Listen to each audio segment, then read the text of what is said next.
You know, I've been thinking about this bicycle thing with the Beaver. That's really a lot of money for a kid to save. So, in order to encourage him, I thought I'd offer to help him out a little. You know, Ward, you're a very nice father. Yeah, I know. Girls look kind of lucky, don't they, Mom?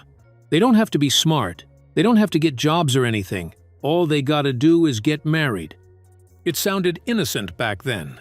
Just another line from a 1980s sitcom. But that single moment from Leave It to Beaver quietly captured the way America wanted to see itself. Clean, cheerful, and perfectly behaved. What no one realized was that behind those polished smiles, something darker was happening. The actors we thought were living the dream were actually carrying heartbreak, humiliation, and secrets the studios would never allow to reach the public. And the perfect family that America fell in love with? It was built on pain, censorship, and one father who showed up to work each day after losing everything. This wasn't just a TV show, it was the illusion of an entire generation. An illusion so powerful it changed what families thought they had to be, even when no family was ever that perfect. So today, we're pulling back the curtain. Because Leave It to Beaver wasn't the wholesome dream it appeared to be.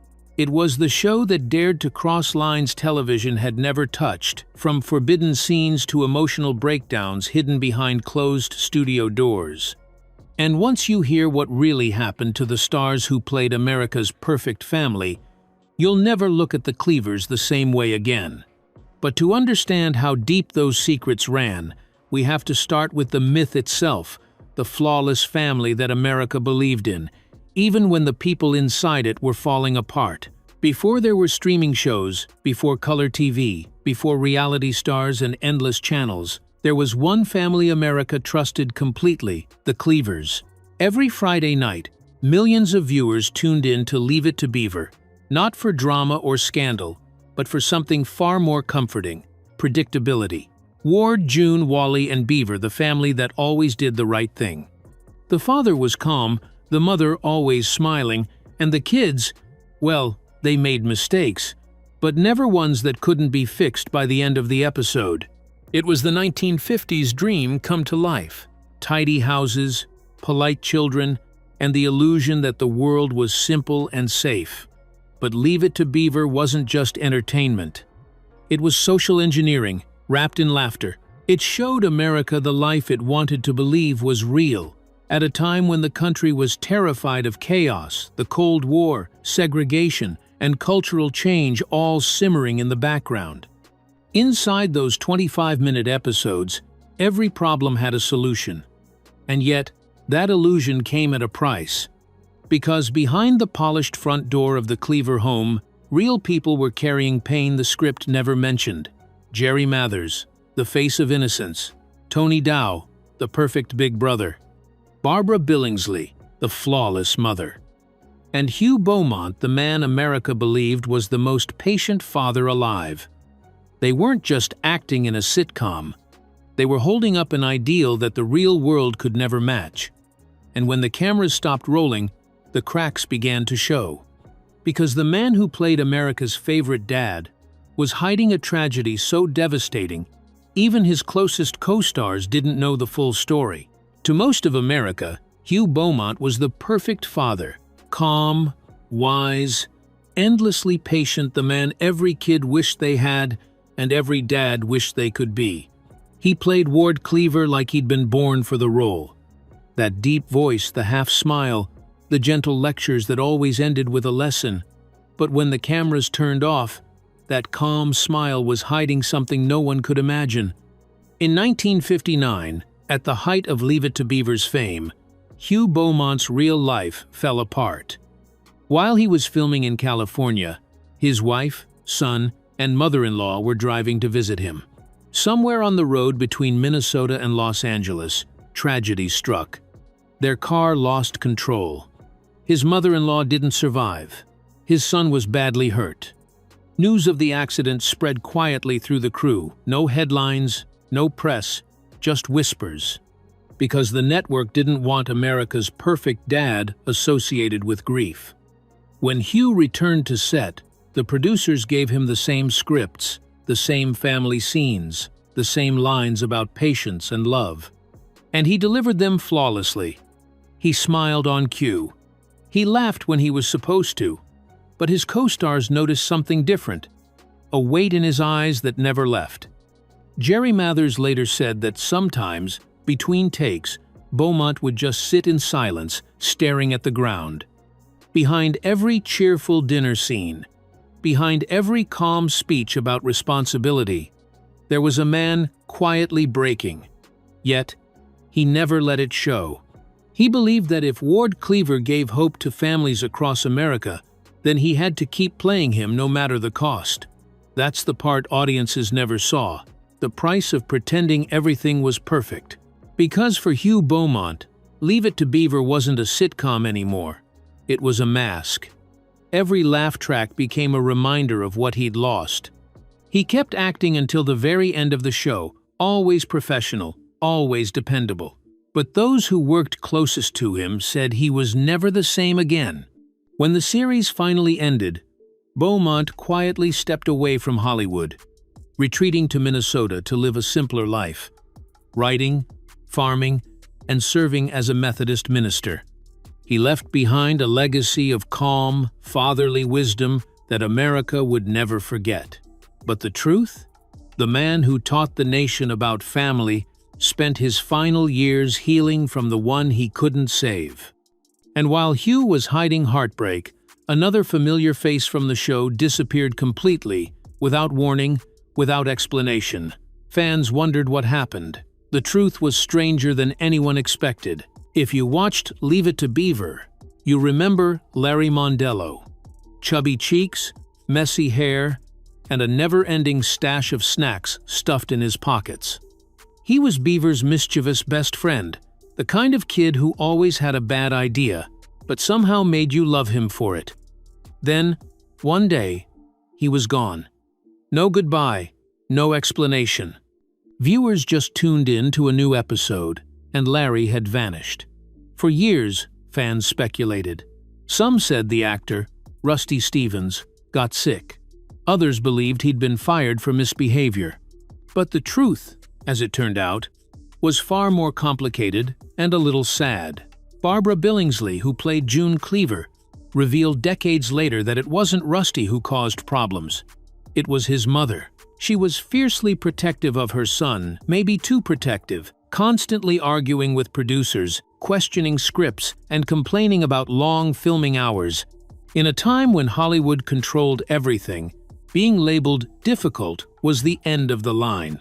Producers grew tired of the tension. And when Rusty's family decided to move from California to Philadelphia, the decision was easy, or maybe convenient. They simply wrote him out. No farewell scene, no closure, just gone. Behind the laughter and family lessons, Leave It to Beaver had its own quiet conflicts. Rusty Stevens was only about 12 when he left Hollywood, leaving behind the fame most kids would dream of. For him, it was just too much. Years later, fans spotted him at conventions, still smiling, still remembering those innocent days. He once said in an interview that being Larry Mondello was fun until it wasn't. He wanted to go back to being a kid, not a character. But his sudden disappearance created something unexpected. The producers needed a replacement, someone who could fill the gap without drawing attention to it. That's when they introduced Gilbert Bates, a new troublemaking sidekick with the same mischievous charm. Most fans didn't notice right away. The formula stayed the same, the stories kept flowing, and the illusion of the perfect show never broke. Still, longtime viewers felt something missing, that spark of innocent chaos that only Larry Mondello could bring. He wasn't just a sidekick, he was a reflection of every kid who didn't quite fit in. And his quiet disappearance became one of the first TV mysteries fans would spend decades trying to solve. But Larry wasn't the only young star struggling with the pressures of fame. Even Jerry Mathers, the face of Leave It to Beaver itself, was hiding his own painful truth behind that famous grin. If you grew up watching Leave It to Beaver, you remember Larry Mondello, that round-faced, snack-loving troublemaker who always managed to drag Beaver into the worst situations possible and somehow made you laugh every time. He was more than a sidekick. He was the show's heartbeat of chaos, the friend every kid had, or wished they did. Then, suddenly one day, he was gone. No goodbye. No storyline explaining his absence, just gone erased, as if he'd never existed. Viewers were confused. Fan letters poured in asking, "What happened to Larry?" But the studio said nothing. For years, rumors swirled. Maybe Rusty Stevens, the actor who played him, had fallen sick, or maybe he'd been fired for bad behavior. The truth, however, was something entirely different. Behind the scenes, Rusty's mother had developed a reputation for being difficult, overprotective, demanding, and constantly clashing with the producers. She questioned every detail, from Rusty's lines to his call times, determined to control her son's experience in an industry notorious for chewing up child actors. But to the studio, it was too much. When the Stevens family decided to move from California to Philadelphia, the producers saw their chance to quietly let the problem go. There was no grand farewell, no exit episode, not even a mention of Larry's name. By the next season, Beaver simply had a new best friend, and the show moved on, as if nothing had changed. Yet something had changed. Rusty's absence left a subtle hole in the show's rhythm. Larry's mix of mischief and charm had given Beaver's world its edge, that spark of childhood unpredictability. Without him, the stories felt just a little safer, a little quieter, as if Mayfield itself had lost a bit of its innocence. Years later, Rusty Stevens resurfaced at fan conventions, smiling and signing autographs. He said, leaving the show was a blessing in disguise. Hollywood had been fun, but exhausting. "I just wanted to be a kid again," he once said. Larry Mondello was funny, but he wasn't me. His story became one of the earliest examples of how child fame, even in the most innocent show on TV, could come with invisible consequences. And his quiet disappearance left a mystery that still fascinates fans today, how someone so memorable could be written out so completely. But Larry wasn't the only one who struggled under the pressure of being perfect. Even Jerry Mathers, the face of Leave It to Beaver, was hiding a side of the story that America never saw. For millions of viewers, Jerry Mathers was Beaver Cleaver, the curious kid with the freckled face and innocent grin who always learned his lesson by the end of the episode. But for Jerry himself, growing up as Beaver was anything but easy. He started acting when most kids were still learning to tie their shoes. By age 2, he was already modeling for department store catalogs. By 5, he was filming movies. By the time Leave It to Beaver premiered in 1957, Jerry was one of the most recognizable faces in America, and he was only 8 years old. To the world, he was lucky, but to Jerry, fame came with a heavy cost. The long filming hours, the constant publicity events, the endless smiling, it all started to feel like a job he hadn't chosen. He later admitted that he often felt trapped by the character that made him famous. "Everyone expected me to be Beaver all the time," he said. "But I wasn't perfect. I was just a kid who made mistakes. At school, things weren't much easier. Other kids treated him differently. Some admired him. Others resented him. Teachers expected him to act like the polite, well-behaved boy from TV. Even when the cameras stopped rolling, the pressure to stay Beaver Cleaver never did. And growing up on camera brought its own awkwardness. As Jerry entered his teenage years, his voice began to change. His face looked older, but the show still wanted him to play the same innocent boy he'd been at 8. The script stayed young, but Jerry didn't. He once joked that puberty didn't fit into the show's perfect image of Mayfield. Then there were the rumors, the myth that he had once appeared on I Love Lucy as a toddler. Fans swore it was him in a 1953 dream sequence, sitting in Lucille Ball's lap. For decades, that rumor followed him everywhere. But Jerry finally set the record straight. "That wasn't me. I never appeared on I Love Lucy." People just wanted to believe the myth. Behind the charm and nostalgia, Jerry was dealing with something deeper, the exhaustion of constantly pretending to be a version of himself that no longer existed. By the time Leave It to Beaver reached its final season, Jerry was ready to move on. He was growing up, and for the first time, he wanted a normal life, friends, school, a chance to be a teenager instead of a symbol. When the show ended in 1963, he stepped away from Hollywood. He focused on school, joined the military reserves, and for a while, disappeared from the spotlight entirely. Looking back, Jerry described that decision as the best one he ever made. He loved the show, but he knew staying in that world too long could destroy him the way it had destroyed so many other child actors. Still, no matter how far he went, the world never stopped calling him Beaver. And maybe that's the strange magic of Leave It to Beaver. Even decades later, no one could separate the boy from the character. It was both his greatest blessing and his quietest curse. But not every young actor found the same way out. Some left the show in tears. One, in particular, was forced to quit after a moment of humiliation that would haunt her for years. Among all the kids who passed through Leave It to Beaver, one stood out for her sharp tongue and confident attitude: Judy Hensler. She was Beaver's classmate, his rival, his tormentor. Played by young actress Jerry Weil, Judy was the girl who could outsmart the boys and smile while doing it. But what fans didn't know was that behind that confidence, Jerry was fighting a private battle no child should have to face, and it's what drove her to leave the show for good. As the series continued, Jerry began to grow up physically and emotionally. She was no longer the small, mischievous girl who'd started the show. Puberty hit early, and for a preteen actress in the 1950s, that was something the industry didn't handle gently. The producers wanted the cute little girl image to stay the same. Even as Jerry's body changed, the camera started to notice. They tried to hide it. According to Jerry, wardrobe staff began wrapping her chest with ace bandages before filming to flatten her appearance. She was only 12. It made her self-conscious, embarrassed, and anxious. Then came the breaking point. One day, during a baseball scene, Judy was supposed to run the bases wearing a long skirt. It was the first time Jerry had ever had her period. She was terrified that the pad she was wearing might show on camera. She told the crew she didn't feel comfortable, but they insisted on filming. Jerry said later, "That was one of the worst days. I wanted to cry, but I had to smile for the scene." The moment passed. The audience never knew. But for Jerry, it changed everything.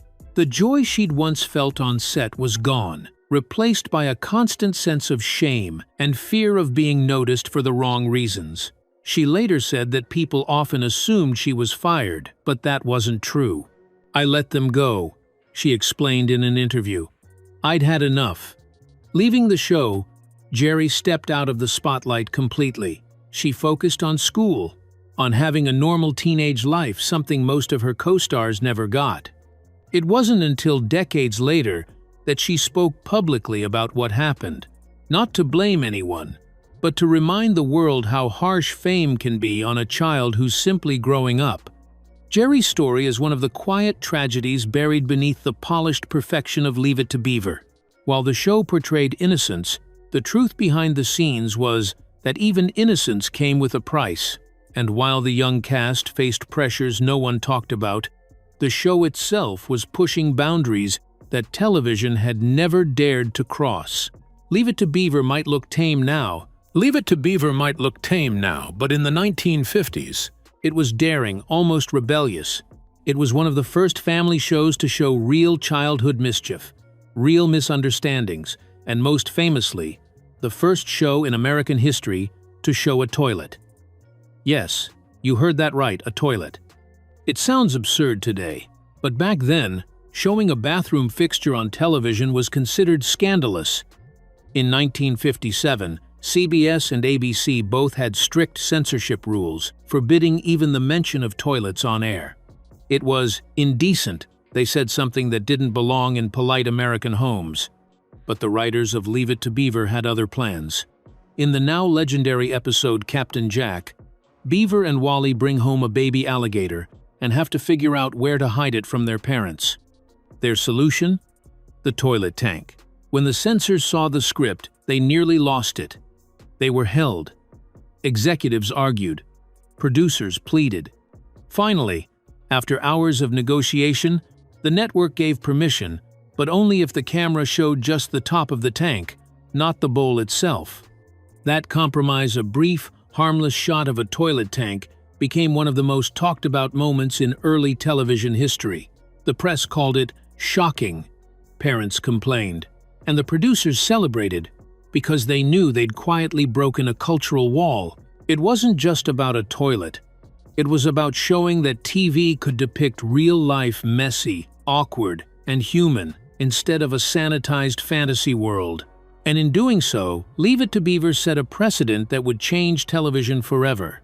But the censorship didn't stop there. Writers were told to avoid slang words like gee and golly if they sounded too emotional. June Cleaver could never appear in pants. And whenever the family sat down to dinner, producers had a rule. No one could start eating until the father picked up his fork first. Every line, every gesture, every smile was carefully approved to protect the illusion of the perfect American home. Yet ironically, it was those moments of quiet rebellion, the hidden alligator, the forbidden toilet that made the show timeless. It gave kids something to laugh about and parents something to talk about. And in its own gentle, almost accidental way, Leave It to Beaver became one of the most revolutionary sitcoms of its era. But if you thought the show's biggest secrets were hiding in the scripts, wait until you hear the truth about June Cleaver's pearls and the strange reason she could never take them off. If Leave It to Beaver had a face, it wasn't Beaver, it was June Cleaver. Elegant, calm, perfectly dressed even while vacuuming. To 1950s America, she was the gold standard of motherhood, the woman who could bake a pie, solve a problem, and smile through everything. But the truth behind that famous image is one of the show's strangest, most human secrets. Barbara Billingsley, who played June Cleaver, didn't wear her signature pearl necklace as a fashion statement. She wore it to hide something. In real life, Barbara had a small hollow at the base of her neck. Under the studio lights, that shadow made her skin look uneven on camera, something that old black and white film magnified dramatically. So the wardrobe department gave her a string of pearls to soften the shadow. It worked perfectly. The pearls caught the light, smoothed the image, and suddenly June Cleaver looked flawless. From that moment on, the pearls became mandatory. She wore them in every episode, cooking, cleaning, reading bedtime stories, even gardening. Soon, they weren't just an accessory. They were a symbol. America fell in love with the image of the perfect housewife, heels, dress, pearls, and all. But behind the scenes, that image came at a cost. Barbara later joked that she didn't even feel dressed without her pearls anymore. What she didn't say as often was that they also became a reminder of how carefully television controlled a woman's image. The same was true for the heels. As the boys, Jerry Mathers and Tony Dow, grew taller, Barbara was ordered to wear high heels around the house so she wouldn't appear shorter than her sons. Imagine that your fictional kid's outgrowing you, and instead of letting it happen naturally, the producers adjust you. But Barbara took it with grace. She once said, "I just wanted June to be someone viewers could depend on, someone who made home feel safe." And maybe that's why June Cleaver became one of TV's most enduring characters. Not because she was perfect, but because Barbara Billingsley made imperfection look effortless. Still, while Barbara kept her secret hidden behind pearls and smiles, two of her co-stars were building a bond so real it lasted a lifetime both on and off the screen. On screen, Wally and Beaver Cleaver were brothers opposites in every way. Wally, the older one, calm and responsible. Beaver, the younger one, curious and clumsy. But off-screen, something beautiful happened. They became exactly what they played, brothers. From the first day on set in 1957, Jerry Mathers and Tony Dow clicked instantly. Tony, a little older and more confident, naturally looked out for Jerry, who was still learning the ropes of Hollywood. Between takes, they'd throw baseballs, tell jokes, and raid the craft table for snacks. It didn't take long for their friendship to become the heart of the entire show. That natural chemistry, the teasing, the loyalty, the warmth wasn't acting. It was real, and that's why audiences believed every word. Years later, Jerry said, "Tony and I were close from the first week we met. He really was like an older brother to me." Their connection went far beyond the set. After the show ended, most of the cast drifted away from Hollywood, but not these two. In the 1,970 seconds, they reunited for a stage play called Boeing Boeing, and later toured together in So Long, Stanley. Tony even paused a home renovation business to work with Jerry again, a decision that said everything about the loyalty between them. Off camera, they supported each other through life's highs and lows, marriages, careers, illness, and aging. When Tony Dow passed away in 2022, Jerry said, "He wasn't just my co-star. He was my best friend for 65 years. Their bond wasn't Hollywood magic. It was something purer. Two kids who grew up in a world of cameras and scripts, holding on to one of the only real friendships they ever had." It's what made Leave It to Beaver so believable. The love between those brothers wasn't written by a screenwriter. It was lived. But while the boys' friendship was real, the control behind the scenes was anything but. Because what the producers did next showed just how far they were willing to go to protect the illusion of innocence. Millions of kids raced to their TVs each week to see Beaver and Wally Cleaver on screen. But the strangest part? The kids in the show weren't allowed to watch themselves. That's right, Tony Dow and Jerry Mathers, two of the most beloved child stars in America, were banned from watching Leave It to Beaver. Not by their parents, but by the producers themselves. The reasoning sounded noble at first. They didn't want fame to go to their heads. Executives worried that if the boys saw themselves on TV, they'd start acting differently, maybe less innocent, maybe more self-aware. So they ordered the parents to keep the show off limits at home.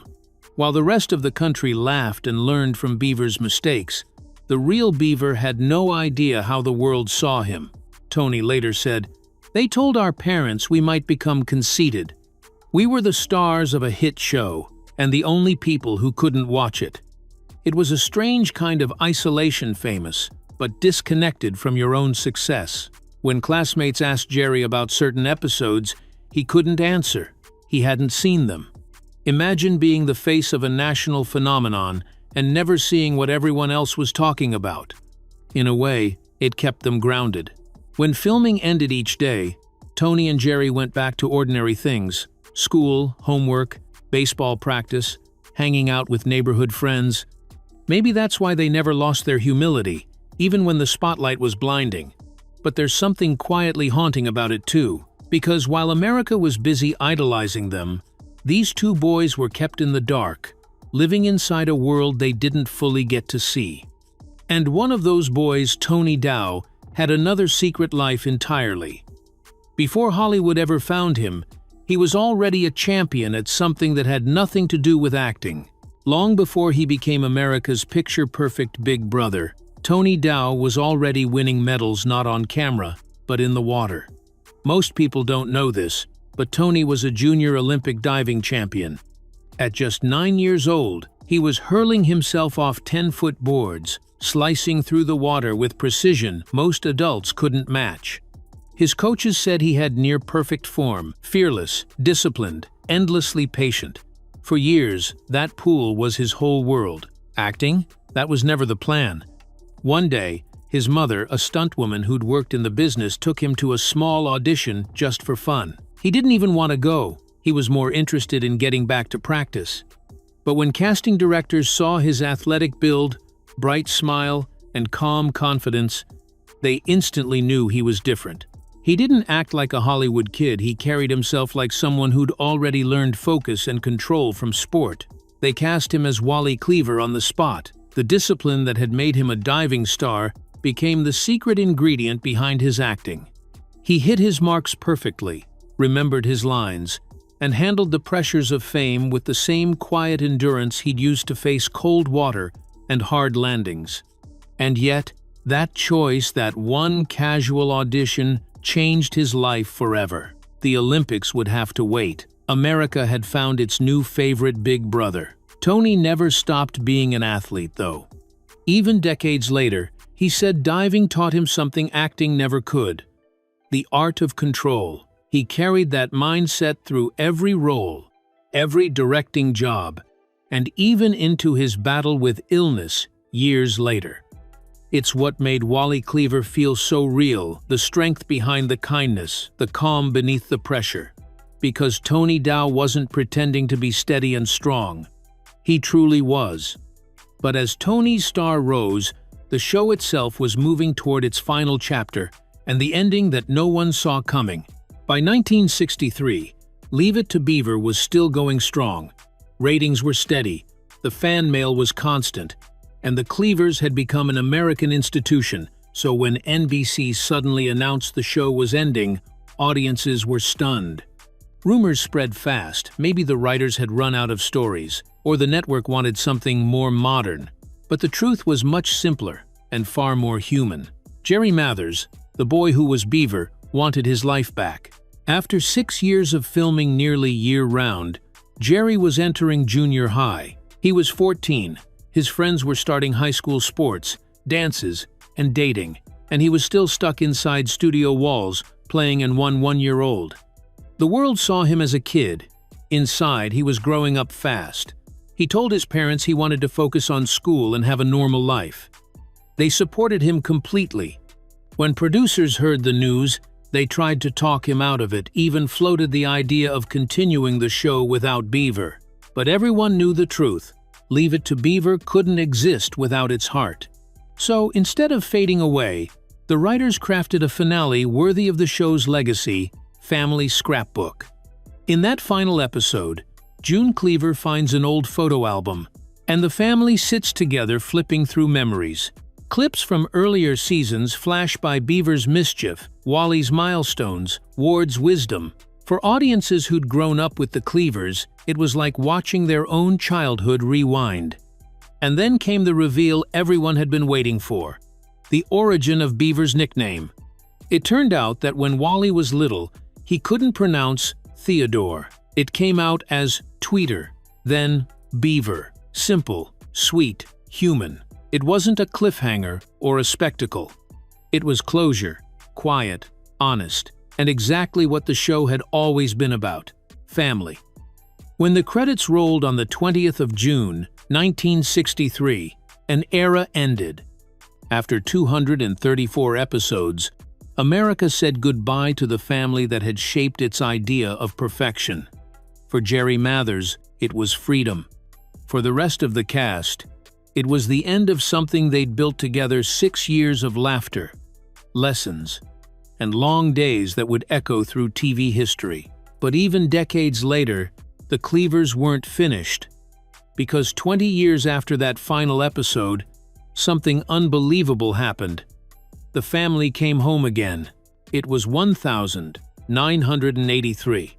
America had changed: new music, new technology, new fears. Yet nostalgia was everywhere, and someone at Universal had an idea.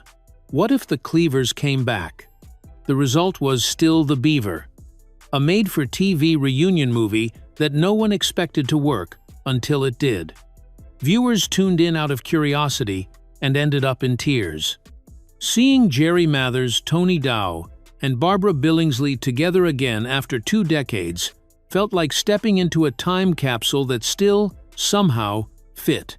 Jerry was no longer the mischievous boy, he was a father now, guiding a new generation of Cleavers.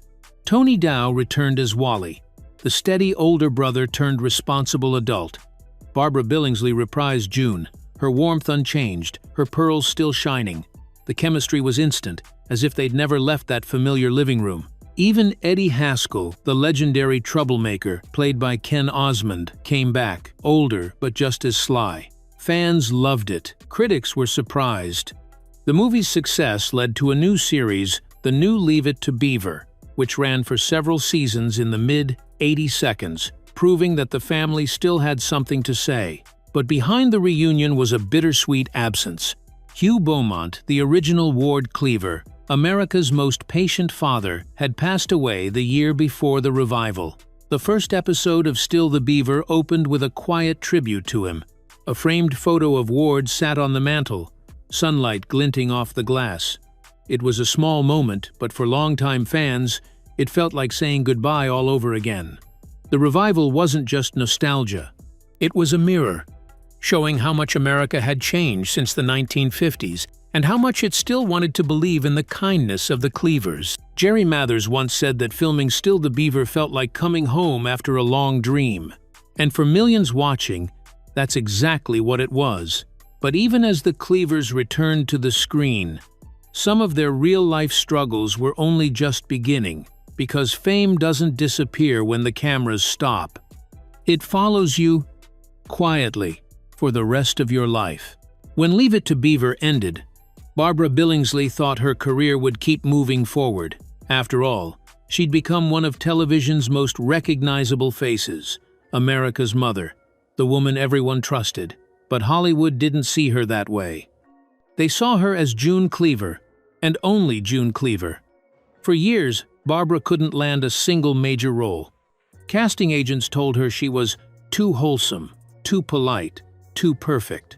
In an industry obsessed with youth and reinvention, she was trapped by her own success. Then, almost 20 years later, something unbelievable happened. In 1980, Barbara was offered a part in a wild new comedy that was the total opposite of everything she'd ever done. A movie called Airplane. The role? A sweet, grandmotherly passenger who suddenly starts speaking fluent jive. The scene lasted only a couple of minutes, but it became legendary. Audiences erupted with laughter. Not just because it was funny, but because the woman delivering the lines was June Cleaver. It was a perfect moment of irony, a wink at the past, and a career resurrection all in one. Barbara later said she hesitated at first. "I read the script and thought, this is insane," she laughed. But she met with the writers, learned the lines, and decided to go for it. And it worked spectacularly. That one scene transformed her from a nostalgic relic into a comedy icon.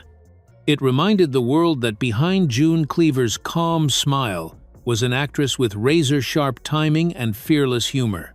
After Airplane, Barbara embraced her legacy. She appeared in interviews, parodies, even talk shows no longer running from June Cleaver, but celebrating her. She became something rare in Hollywood, a woman who managed to outgrow her own myth without destroying it. Her story proved that even when the world tries to typecast you, reinvention is always possible, sometimes with just one unforgettable line. But while Barbara finally escaped the shadow of Mayfield, one mystery from the show has never been solved, and it's one that still drives fans crazy to this day. For over 6 decades, fans have debated one simple question: where did the Cleavers actually live? Every episode opened on those quiet suburban streets, picket fences, mailboxes, perfect lawns. The town was called Mayfield, but Mayfield where? The show never said. No state, no map, no hint. It was both everywhere and nowhere, an American dream painted in grayscale. Fans became detectives. In one episode, Wally mentions that his school band played in Madison, Wisconsin. Proof, some said, that the Cleavers lived nearby. Others pointed out clues that pointed to Ohio, references to Grant Avenue, the Green Bay Packers, and Midwestern accents that didn't quite fit California. But here's the real twist. The producers designed it that way. They wanted every viewer, from coast to coast, to feel like they lived in Mayfield. That no matter where you were, a small town in Iowa, a suburb in Oregon, or a city in New York, the Cleavers could be your neighbors. Exterior scenes were filmed on a real backlot in Burbank, California. The same streets later reused in shows like The Munsters and Desperate Housewives. If you visit Universal Studios today, parts of that old neighborhood still stand a ghost of television's most perfect town. But Mayfield's power wasn't in geography. It was in what it represented. To audiences of the 1950s, Mayfield was the promise that life could be simple. To later generations, it became a symbol of nostalgia, a place that never truly existed, but everyone wished did. Maybe that's why Leave It to Beaver still resonates after all these years. It wasn't just a story about one family. It was a mirror showing who Americans thought they were and who they hoped to be. And maybe that's the final secret of Mayfield. It doesn't matter where it was. It matters that, for half an hour every week, it felt like home. Because, in the end, Leave It to Beaver wasn't just a TV show about growing up. It was a promise that somewhere out there, life could be as simple as a smile at the dinner table and a lesson learned before bedtime. And maybe that's why, even decades later, we're still chasing the feeling that Mayfield gave us that everything would be okay. In the end, Leave It to Beaver wasn't really about a boy named Beaver. It was about all of us, about childhood, innocence, and the idea that no matter how messy life gets, there's always a way to make it right before the credits roll. For 6 seasons, the Cleavers represented what America wanted to believe about itself. That families could solve their problems with patience. That fathers always had the right answer. That mothers never lost their calm. And that every mistake, every broken window, every white lie could be forgiven with a hug and a smile. But behind those black and white images were people. People who grieved, who struggled, who grew up under pressure that no child or parent should ever feel. And maybe that's why the show endures, because even though it was fiction, it reflected something real, the longing for a world that made sense, the tragedy of Hugh Beaumont's quiet heartbreak, the pain that drove Jerry Wilde to walk away, the friendship between Jerry Mathers and Tony Dow that lasted a lifetime, the pearls, the censorship, the secrets, all tiny pieces of a bigger truth. Television has changed 1,000 times since then. We've seen families argue, fall apart, rebuild, and reimagine what normal looks like. But Leave It to Beaver still holds a kind of fragile magic, not because it was perfect, but because it wanted to be. And that's the beauty of it. For 30 minutes each week, viewers could step into a world where the biggest problems were fixed before bedtime, and the people who loved you never stopped trying to understand. Maybe that's why, even today, reruns of Leave It to Beaver still feel comforting. They remind us of a time when things seemed simpler, even if they never truly were. And they whisper a quiet truth that still matters. That goodness, even when it's naive, is worth holding on to. Because sometimes, pretending the world is kind is the first step toward making it that way. So, next time you see that old black and white living room with June in her pearls and Beaver getting one of Ward's lectures, remember this: behind every perfect moment on that screen was a story that wasn't perfect at all, and maybe that's what makes it unforgettable. This wasn't just the story of a show, it was the story of America learning to grow up. If you grew up watching Leave It to Beaver, or if you're just discovering it now, tell us your favorite memory in the comments below. And don't forget to subscribe for more untold stories from classic Hollywood, where even the most innocent smiles had shadows behind them.